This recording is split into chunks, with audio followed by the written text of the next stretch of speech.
14th of March. What are these? Diogenes. I've got something for you. Don't let yourself off the hook, all right? Diogenes. Zeno would also say that nothing undermines a solid understanding more than self-deception. Who is the easiest person to lie to? Yourself. Yourself. I don't mean the Greek guy. Yourself. Yeah, who owns the Greek restaurant in town. Great hummus, by the way, guys. Check it out. So don't let yourself off the hook. I've been doing some coaching with somebody recently, and they set unrealistic targets, and I said, like, you are setting yourself up for failure here. They said, no, I'm going to do it. And then the next week they hadn't hit it, and there was all these kind of excuses. And I think it's very easy to come up with excuses. The human brain is wired to find reason as to why you've not completed it. But actually, if you say you're going to do something, set something for the year, don't let yourself off the hook. Don't give up so easily. Commit to the bit, whatever that bit is. And I feel like a real powerful way to do this is really understanding your why. Before you do anything, why am I doing this? And then that way, I know that every single day when times are tough, because whatever you commit to, it is going to be difficult. There are going to be challenges, and there are going to be days that you probably don't feel like picking up the phone. But how do you actually say, no, the reason I do this, I remind myself that this gets me from A to B. Nice. Give me an example then. Well, it could be anything from call blocks and making sure you commit to them. It could be anything from... Let's talk about KPIs, okay? Right. And I might get emotional on this, but I think KPIs are bull. Sorry, mate? I think KPIs are bull... Okay. And the reason I say that is I think it's very 90s sales manager to say you need to make 60 dials a day and do 2 hours talk time. I've worked in those call centers, and you know what I used to do? I used to ring Derek at the Italian restaurant because I liked him, and we'd talk for an hour. Des.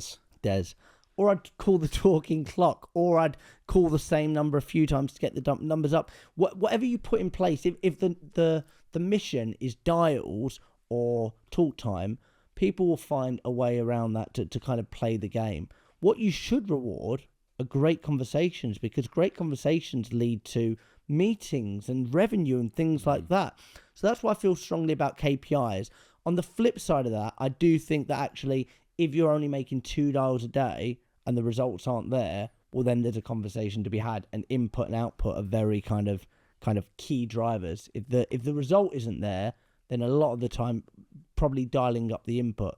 If you book 3 meetings, you're only making 3 calls a day, great, do that. Whatever's working for you, do that. But if you're not getting the results you need to get, then you probably need to do it. So if you're holding yourself accountable, well, I need to do 30, 50, 60 dials today. Every time I do a dial, I'm going to do a cross. Or I need 20 conversations every time, and I'm going to do that. And I'm not going to get to 17 and give up, because I've said that this is what I'm going to do. Talk about the early days before Can I just round your point off? Yeah, there? please. Is that all right? Yeah, please, I mate. don't mind. Just jump in here, in this grave. Yeah. Sorry. I think sometimes as salespeople, you have these moments where you think, this is tough, or this is like harder than I thought, or what am I doing in my life, or whatever it may be. The question to ask yourself is, are you who you say you are? And it's okay if you're not. But are you who you say you are? Are you who you said you were to your employer, to yourself, to your family, whoever it is that you're doing it for? Are you who you said you are? And if you're not, it's fine to throw in the towel and say, you know what, I'm going to go and be an estate agent or whatever else, like other jobs are available. But it's fine to knock it on the head and not do it. But hopefully just having that thought should remind you of why you're doing it in the first place and get you back in the right gear. Now, you want to ask me something about the early days, weren't you? Well, we had a rule in the early days. So the business started with you. A few months later, I come into the business, and we'd talk constantly when I was in that dark place. And I don't mean in my mind. There was a little dark corner that I used to dial in a Yes, there space.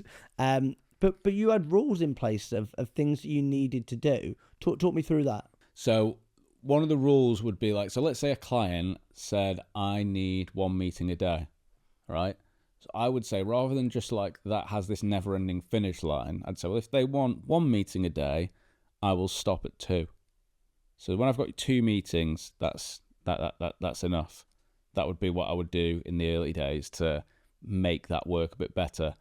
But what I would also do for myself is when I was growing the business, is I would set myself that same target.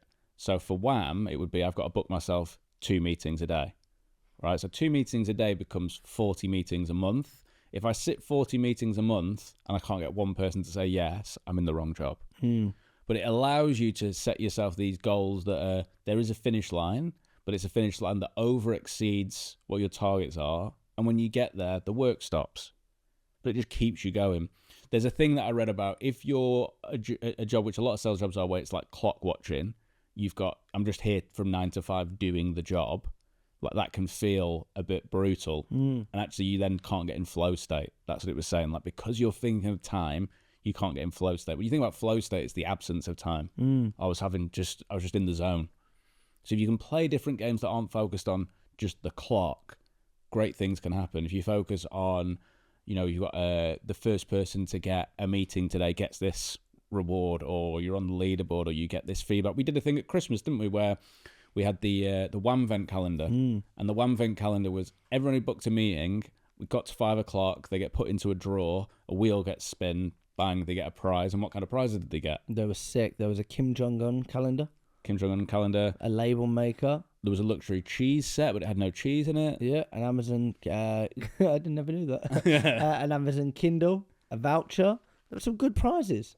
Exactly, but getting people to play a game that wasn't against the clock got them in flow state, and we had one of the best Decembers, which is normally a stressful month, that we've maybe ever had. Yeah, absolutely. And I think one of the most important things is defining what the bit is. Define gravity?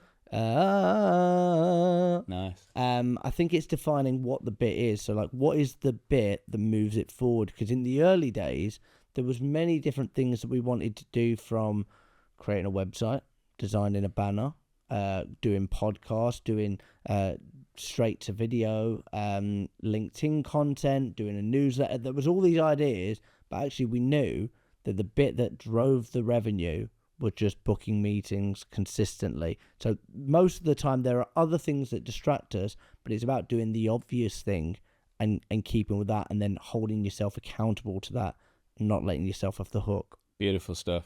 I've been Jack Frimson. I've been Zach Thompson. Remember, you will die. Jack's much smaller than you realise.